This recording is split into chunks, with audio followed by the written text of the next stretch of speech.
Tucker Zimmerman was never a man who measured success by charts, headlines, or ostentatious wealth. Yet by the time of his death on January 17, 2026, at the age of 84, Zimmerman had quietly built a legacy that money alone could never define. Over more than 6 decades, he earned his living as a composer, singer-songwriter, performer, author, and arranger, sustaining himself through record sales, publishing royalties, touring across Europe, film scoring, and literary work. Industry observers estimate that his net worth at the time of his death fell within the low 7-figure range, accumulated steadily rather than explosively. This financial profile reflected the essence of Zimmerman's life: durable rather than dazzling, intentional rather than indulgent. He lived comfortably but modestly, prioritizing artistic independence over commercial exposure.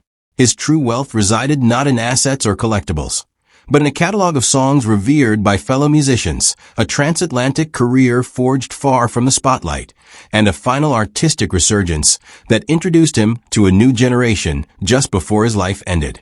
Early life.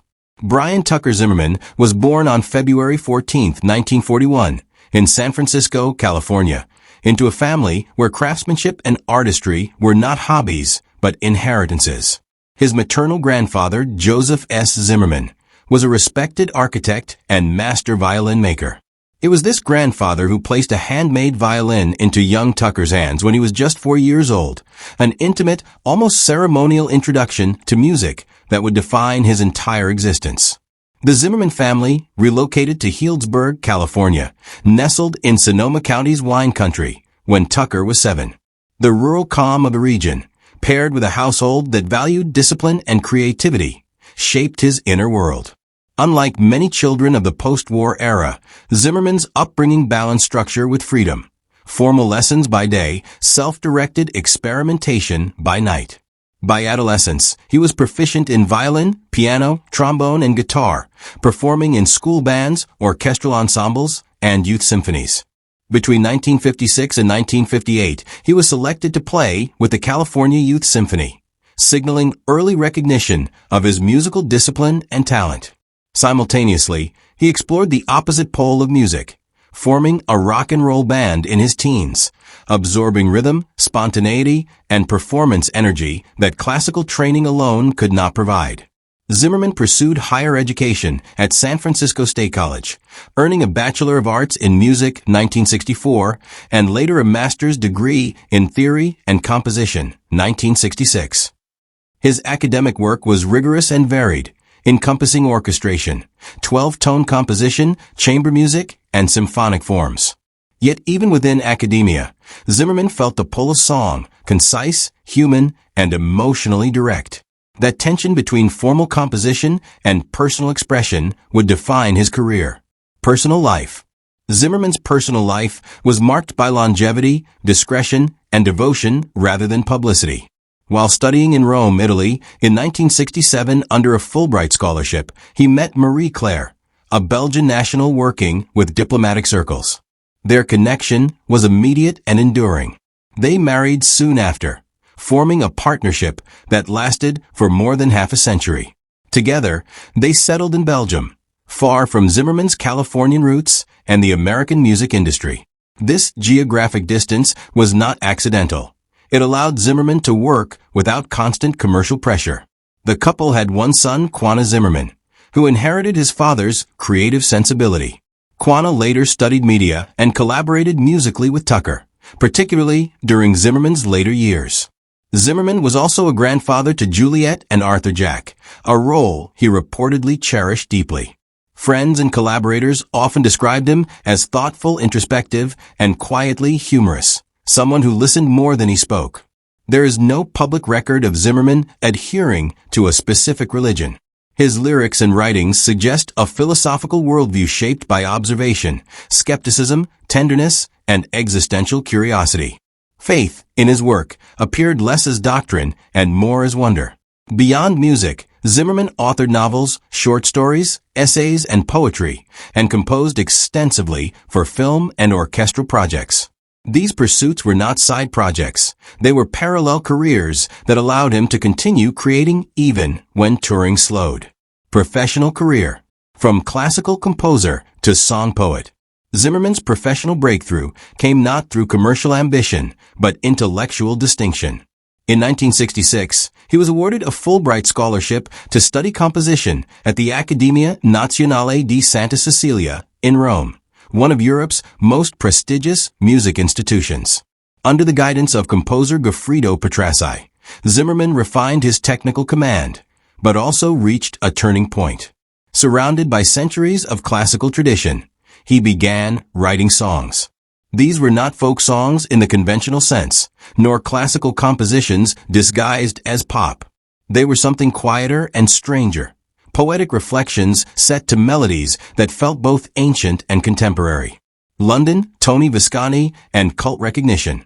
Zimmerman relocated to London in the late 1960s, where he recorded his debut album, 10 Songs, produced by Tony Visconti, who would later work with David Bowie, T-Rex, and others. Released with minimal promotion, the album, nevertheless, became a cult object. Bowie himself later cited 10 Songs as one of his favorite records. Zimmerman also crossed paths with a Paul Butterfield blues band, contributing the song Droppin' Out to their album The Resurrection of Pig Boy Crabshaw. These connections positioned him on the periphery of rock history, close enough to influence it, distant enough to remain anonymous to the mainstream. Europe as home, 1970s, 1980s. While many American artists chased success in New York or Los Angeles, Zimmerman chose Europe. Throughout the 1970s and early 1980s, he toured extensively across Germany, Belgium, Switzerland, and the Netherlands, releasing albums such as Song Poet, Over Here, in Europe, Foot Tap, Square Dance, and Word Games. His performances were intimate, conversational, and often improvisational. Audiences came not for spectacle, but for sincerity. Zimmerman became known as a musician's musician, respected, studied, and quietly influential. Retreat and reinvention. As the music industry shifted toward visual media and mass marketing in the mid-1980s, Zimmerman withdrew from constant touring. He redirected his energy toward film scoring, orchestral composition, and writing, producing work across Europe and North America. In the 1990s, he returned to live performance with the Night Shift Trio, eventually performing alongside his son Quana. This period reaffirmed his relevance, not as a nostalgic act, but as a living artist. Late career renaissance. In 2024, at over 80 years old, Zimmerman released Dance of Love, produced by and featuring the indie band Big Thief on the 4AD label. The album was widely praised, introducing Zimmerman's voice, weathered, intimate, unmistakable, to a new generation. It was not a comeback. It was a culmination. House tour and car collection. Tucker Zimmerman never cultivated a lifestyle brand. He lived primarily in Stocquet St. George, Belgium, in a residence that doubled as a working studio. Those who visited described it as functional, warm, and filled with instruments, books, manuscripts, and recording equipment. There is no documented luxury real estate portfolio or car collection associated with Zimmerman. This absence is telling. His investments were made in time, solitude, and creative freedom, not display. College career. Zimmerman's college years at San Francisco State College were foundational. Unlike many songwriters who approached music intuitively, Zimmerman emerged with formal mastery. His academic compositions included chamber works, orchestral arrangements, and experimental forms, all of which informed his songwriting precision. This dual identity, composer and songwriter, allowed him to move fluidly between genres throughout his career. Cause of death.